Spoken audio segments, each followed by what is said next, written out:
Hope you had a good weekend. We're glad to have you watching CNN Student News on this Monday, January 13th. First up today, Israel is holding a memorial service for a former prime minister. Here are 3 things to know about Ariel Sharon. 1, he was a successful army general who later led the country from 2001 to 2006. Much of his focus during that time was on the Israeli-Palestinian conflict. His actions included ordering airstrikes on Palestinian security forces and later holding peace talks with Palestinian leaders. 2, Sharon had the reputation of being a fearless leader who could get things done. To many Israelis, he was a popular hero. To some in the Arab world, he was a killer. We'll have more on that in a moment. 3, Sharon's leadership was cut short. He had a major stroke in 2006 that effectively ended his service as prime minister. He stayed in a coma until his death on Saturday at age 85. In a flag-draped casket, Ariel Sharon enters the Israeli Knesset, the parliament, for the very last time. As a nation mourns the death of a man whose presence was felt, for better or for worse, in the life of every Israeli. He built Israel. He is Israel. He was Israel. He was the health, the heart, everything. Few knew that better than his old friend and sometimes rival Shimon Peres, Israel's 90-year-old president, who was the first to pay his respects.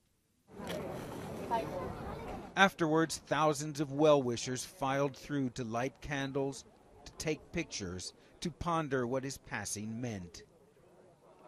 Among them, many who had fought in Israel's long succession of wars. All his life, he fight for Israel. He was an exception in a way because he's known as the bulldozer because he got his way and he made things happen. And he's well respected for that. But on the other side of this divided land, a mirror image. In Gaza, which was under Sharon's iron-fisted control when he headed Israel's southern command, one man's hero is another man's villain. He was a criminal and his hands are covered in blood, Muhammad tells us. He committed many war crimes and massacres. Was Ariel Sharon a brave warrior and a visionary statesman, or a bulldozer and a butcher? It all lies in the eyes of the beholder. Ben Wiedemann, CNN, Jerusalem. Our next story today takes us to Haiti. A catastrophic earthquake struck there 4 years ago on January 12th. It made 15% of Haiti's population homeless.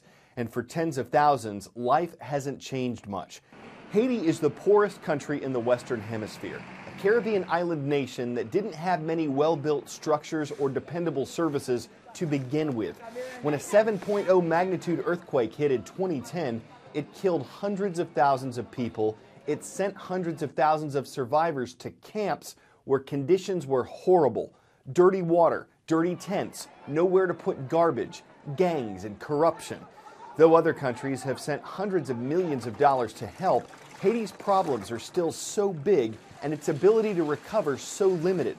Aid workers are hoping that the anniversary will once again focus international attention and assistance on Haiti. For today's CNN Student News Roll Call, we're headed out west. It may no longer be wild, but you'll still find some outlaws like the ones at Sisters Middle School in Sisters, Oregon. We've also elected to feature some senators, Carson High School in Carson City, Nevada. And we'll wrap our roll in the Midwest with the Holy Rosary School Rams. They're watching from Evansville, Indiana. The U.S. unemployment rate is one indicator of how the economy is doing. A lower rate is usually considered a good thing because it can mean more Americans are working, but not always. Last Friday, the latest unemployment rate came out. It's 6.7%. That's the lowest it's been in years, but it's only based on the number of Americans looking for jobs. Those who've given up aren't counted. And the jobs picture itself is not a good one. The number of jobs that the U.S. created in December is less than half the number economists had expected. Brianna Keeler explained these figures when they came out on Friday. It's the number the White House wanted, but not the way they wanted it. The nation's unemployment rate dropping below 7% for the first time since President Obama was elected more than 5 years ago. But economists say the dip is due in part to more Americans giving up looking for work. Today's jobs report was the worst in nearly 3 years, just 74,000 jobs created. Now we're back to this really frustrating situation where the economy does seem to be picking up some momentum, but it's not leading to a lot of job creation. That, some say, doesn't help the White House argument that the economy is recovering slowly but steadily, though it does help the administration's push to extend long-term unemployment benefits. Time for the shout-out. Which term best describes someone who's chosen to help settle a dispute? If you think you know it, shout it out. Is it auditor, arbitrator, appraiser, or assessor? You've got 3 seconds. Go. When there's a disagreement between two people or groups, an arbitrator can be brought in to settle it. That's your answer, and that's your shout out. An arbitrator has ruled in a case concerning baseball star Alex Rodriguez, and that ruling will keep him off the field for the upcoming 2014 season. All of it. Rodriguez is one of Major League Baseball's top 5 all-time home run hitters. He's one of its highest paid players, racking up hundreds of millions of dollars in contracts. The third baseman admitted to using illegal performance-enhancing drugs from 2001 to 2003, but he's now fighting accusations that he used them again as recently as 2012.